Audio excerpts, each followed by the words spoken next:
बाद कार्यक्रम में पीएम मोदी ने युवाओं के एनसीसी से जुड़ने पर जोर दिया। कहा, विकसित भारत के लिए युवाओं की सोच जरूरी, डिजिटल क्रांति में युवाओं की बड़ी भागीदारी। संभल की शाही जामा मस्जिद पर सर्वे करने के लिए पहुंची टीम पर मुस्लिम पक्ष ने पथराव किया। लोगों ने पुलिस और सर्वे टीम को घेरा, जमकर पत्थरबाजी हुई। संभल कांड पर बोले जिलाधिकारी, सर्वे का काम पूरा हुआ, सर्वेक्षण टीम को सुरक्षित अपनी जगह पर पहुंचा दिया गया है। स्थिति कंट्रोल करने की कवायद जारी है। शरारती तत्वों के खिलाफ होगी कठोर कार्रवाई, किसी को बख्शा नहीं जाएगा। उप मुख्यमंत्री केशव प्रसाद मौर्य ने पथराव की घटना पर कहा, न्यायालय के आदेश का पालन करवाना सरकार और पुलिस प्रशासन की जिम्मेदारी है।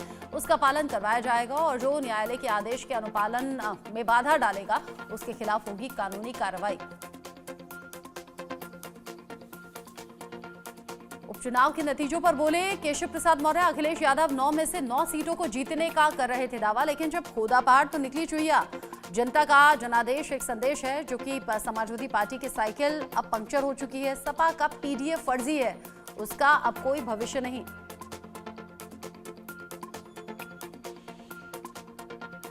बीजेपी नेता किरीट सोमैया ने कहा कि नाना पटोले, रमेश चेन्नीथला, संजय राउत और उद्धव ठाकरे ईवीएम को दोष देना गलत बयानबाजी ये यहां पर हो रही है। हमने झारखंड में अपनी हार स्वीकार कर ली, जब हम महाराष्ट्र में जीते तो वो ईवीएम को दोष दे रहे हैं। शिवसेना नेता शायना एनसी ने कहा कि महाराष्ट्र में महायुति ने जिस तरह की जीत देखी है वो राजनीति के प्रदर्शन की सुनामी है। ये इतिहास है जो रचा गया है। बीजेपी नेता शहजाद पूनावाला का बड़ा बयान, कहा कांग्रेस पार्टी परिवार तंत्र को लोकतंत्र से ऊपर रखती है, इसीलिए जब परिवार हारता है तो उसे लोकतंत्र की हार नजर आती है। पूर्व महिला क्रिकेटर मिताली राज, अभिनेत्री सयामी खेर और शतरंज ग्रैंड मास्टर रमेश बाबू प्रज्ञानंद ने अडानी अहमदाबाद मैराथन के 8वें संस्करण को दिखाई हरी झंडी। यूपी के रायबरेली में भीषण सड़क हादसा, बेकाबू बोलेरो ने ट्रैक्टर ट्रॉली को टक्कर मारी। हादसे में महिला समेत 3 लोगों की मौत, 12 लोग गंभीर रूप से जख्मी। शादी समारोह में जा रहे थे बोलेरो सवार।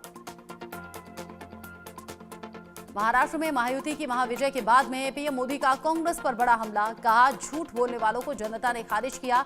एक हैं तो सेफ हैं का नारा दोहराया, कहा कोई ताकत 370 वापस नहीं ला सकती। पीएम मोदी ने कांग्रेस को बताया परजीवी, कहा जिसके साथ रहती है उसे ही डुबो देती है। कांग्रेस पर प्रधानमंत्री का गंभीर आरोप, बोले जाते जाते कांग्रेस ने दिल्ली के आसपास की संपत्तियों को वक्फ बोर्ड को सौंप दिया। महाराष्ट्र में महायुति की महाविजय, साथ ही राज्य में बीजेपी का शानदार प्रदर्शन। शिंदे और अजीत पवार की भी शानदार जीत यहां पर हुई है। दिल्ली से मुंबई तक शनिवार को जश्न ही जश्न दिखाई दिया। पीएम मोदी ने महायुति के नेताओं को जीत की बधाई दी। झारखंड में बुलंद हुआ जेएमएम का झंडा, हेमंत सोरेन सरकार की वापसी हुई। इंडिया गठबंधन को स्पष्ट बहुमत, आंकड़ा 55 के पार। यूपी उपचुनाव में भी बीजेपी का जलवा, 9 में से 7 सीटों पर एनडीए की जीत। सुस्त पड़ी साइकिल की चाल, योगी बोले पीएम की नीति और कार्यकर्ताओं की कर्मठता की जीत। प्रियंका गांधी ने वायनाड सीट पर तोड़ा भाई राहुल गांधी का रिकॉर्ड, पहले चुनाव में बम्पर जीत से खाता खोला। वायनाड से 4,10,000 से ज्यादा मतों से जीत दर्ज की। इंग्लैंड और जर्मनी के दौरे पर रवाना हुए मध्य प्रदेश के सीएम मोहन यादव, कहा उम्मीद है कि बड़े पैमाने पर हमारे प्रदेश के लिए बड़े निवेशक मिलेंगे, ग्लोबल समिट सफल होगा और रोजगार बढ़ेगा। दिल्ली एनसीआर की वायु गुणवत्ता हुई बेहद खराब, सांस लेना मुश्किल हुआ। आनंद विहार में AQI 416 तो बवाना में AQI 406 दर्ज, मुंडका में 392, शादीपुर में 387, वजीरपुर में AQI लेवल 415 के पार पहुंचा।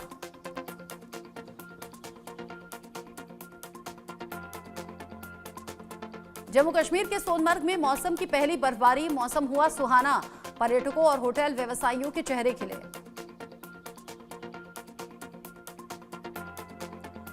हिमाचल प्रदेश के कुल्लू में कल से बर्फबारी जारी, अटल टनल रोहतांग के पास हुई बर्फबारी से बागान मालिकों और स्थानीय लोगों के चेहरे खिले।